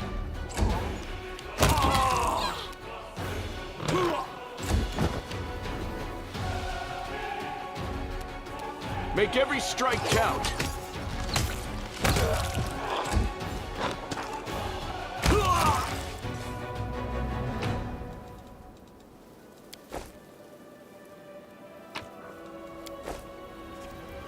I heed the voice of the spirits.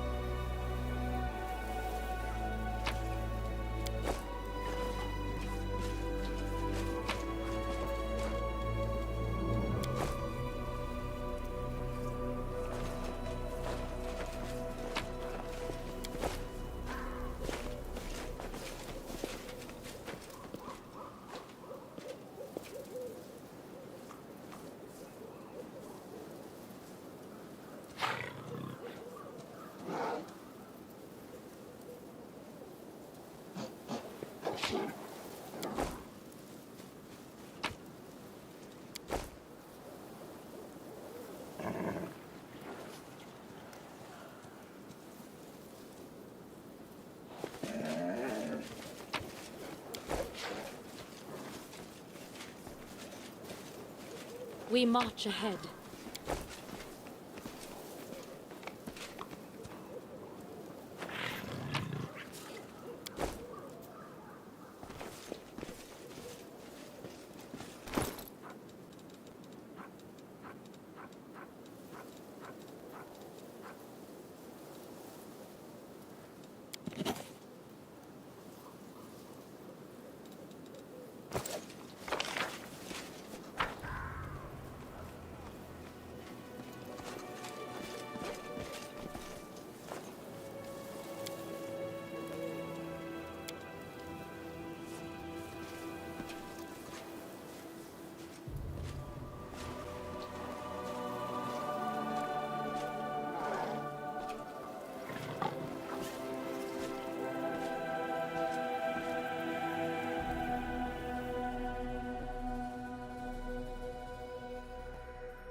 Why do I have to do all the dirty work at the camp?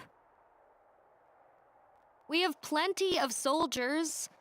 Why don't we take a few along as servants?